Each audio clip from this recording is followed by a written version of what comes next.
Hello everyone, this is Harpreet Singh. Welcome to your channel study for sure. एक बार फिर से आप सभी का स्वागत है। आज हम बात करेंगे 23rd लॉ कमीशन की रिपोर्ट के बारे में। हालांकि ये जो कमीशन है ये 3 साल के लिए सरकार द्वारा लाया गया है, वहीं पर ये 2026 और 2027 तक रहने वाला है। उससे पहले आपसे छोटी सी रिक्वेस्ट है, प्लीज़ हमें सब्सक्राइब, लाइक और शेयर ज़रूर करें। देखिए, प्रेसिडेंट जो हमारी द्रौपदी मुर्मू जी हैं, इन्होंने अप्रूव कर दिया है 23rd लॉ कमीशन को फॉर नेक्स्ट 3 ईयर टर्म्स। और देखो, ये जो टर्म होती है ये फिक्स रहती है। हालांकि जो इसके चेयरपर्सन होते हैं वो कभी कभी हाई कोर्ट के जज होते हैं, या फिर रिटायर्ड जज हो गए, या वेरियस अदर जो डिपार्टमेंट्स में लाइकवाइज अटॉर्नी जनरल होते हैं वो इसका नेतृत्व करते हैं, राइट। अभी के लिए आपको समझना होगा कि लॉ कमीशन का रोल क्या है या फिर ये कैसे काम करता है। वहीं पर आपको समझना होगा कि लॉ कमीशन को आखिर ध्यान पूर्वक देखा जाए तो इसके क्या हमारे देश के लिए बेनिफिट्स रहे हैं। देखो, इसके बारे में मैं कंप्लीट डिटेल एनालिसिस करूंगा। उससे पहले आप एक चीज़ समझो कि सितंबर 1 से इसकी स्टार्ट हो चुकी है। वहीं पर सितंबर 2 को ये समझो कि नेक्स्ट 3 ईयर टर्म्स के लिए इनॉग्रेट कर दिया गया है। हालांकि जो 22nd लॉ कमीशन था वो जस्टिस ऋतुराज अवस्थी जो थे, ये इनके चेयरपर्सन थे। अभी के लिए उन्होंने 17 महीने बाद रिटायरमेंट ले ली थी, राइट। और देखो, इनकी रिटायरमेंट के बाद इनॉग्रेट होना बहुत ज़रूरी हो गया था। अदरवाइज नेक्स्ट जो कमीशन होगा वो किस चीज़ पर काम करेगा, क्योंकि इनका जो मेन पर्पस होता है वो होता है जो गरीबों की भलाई के लिए, या फिर वेरियस अदर रिफॉर्म्स लाने हो, या वेरियस अदर रिपोर्ट्स जनरेट करनी हो उसके regarding, right. Likewise one nation one election हो गया, यूनिफॉर्म सिविल कोड हो गया। और देखो, वन नेशन वन इलेक्शन को मंजूरी मिल गई है।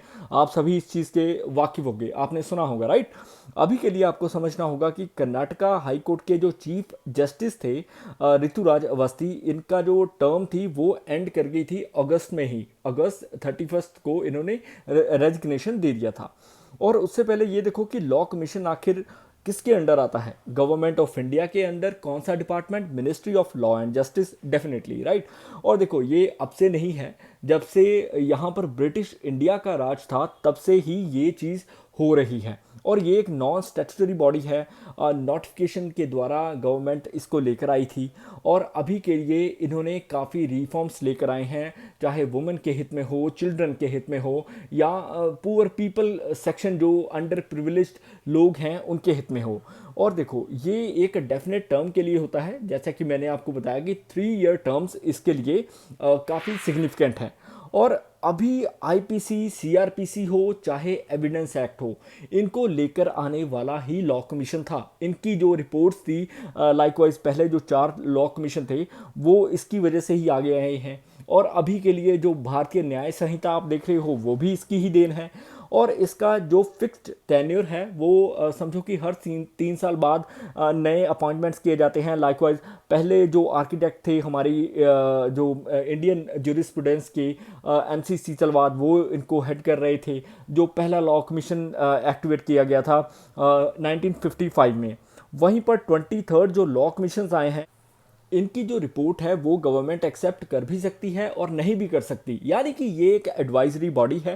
पहला लॉ कमीशन जो एस्टेब्लिश किया गया था वो 1834 अंडर चार्टर एक्ट ऑफ 1833, जिसके जो चेयरमैन थे लॉर्ड मैकोले थे। लॉर्ड मैकोले वही हैं जिन्होंने इंग्लिश को इंट्रोड्यूस किया था भारत में। और ये चीज़ आप याद रखना। वहीं पर सेकंड, थर्ड और फोर्थ लॉ कमीशन 1853, 1861 और 1879 रिस्पेक्टिवली बनाए गए थे, जिनकी देन है इंडियन एविडेंस एक्ट। वहीं पर सीआरपीसी हो गया, Indian code of civil procedure 1908 का हो, इंडियन कॉन्ट्रैक्ट एक्ट 1872 का हो, या फिर ट्रांसफर ऑफ प्रॉपर्टी एक्ट 1882 का हो।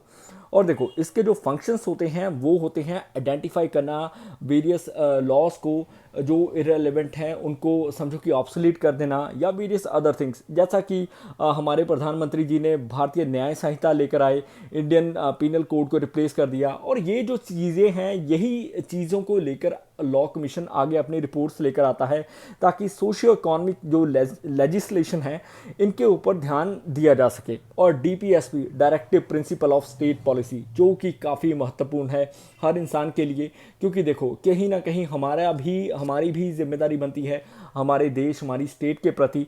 वहीं पर ये जो बैकिंग है इसको लॉ कमीशन समझो कि सभी गवर्नमेंट के हित के लिए और वेरियस जो सेक्शंस ऑफ सोसाइटी है इंक्लूडिंग पुअर पीपल या फिर एनवायरनमेंट हो, इनके हित के लिए ये काम करता है। और इनकी जो रिपोर्ट्स हैं वो काफ़ी मान्य रखती हैं। 277 के करीब ये रिपोर्ट्स आज तक निकाल चुके हैं। और देखो various reports likewise report number 283 की अगर बात करूं जो सितंबर में लास्ट ईयर आई थी, इसके तहत जो एज ऑफ कंसेंट है अंडर दी पोक्सो एक्ट 2012 उसको निर्धारित किया गया। वहीं पर 271 रिपोर्ट जुलाई 2017 में आई जहां पर ह्यूमन डीएनए प्रोफाइलिंग को भी डिफाइन किया गया और लाइकवाइज वेरियस अदर थिंग्स हुई हैं।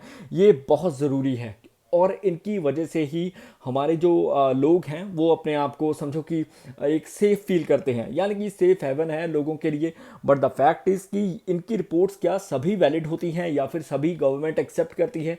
जैसे कि मैंने स्टार्टिंग में कहा कि गवर्नमेंट के ऊपर है, एज एन एडवाइजरी बॉडी ये गवर्नमेंट निर्धारित करेगी। क्योंकि देखो आज तक इन्होंने 270 प्लस रिपोर्ट्स जनरेट की हैं जिसमें सिर्फ 92 रिपोर्ट्स जो हैं वो गवर्नमेंट ने एक्सेप्ट की हुई हैं।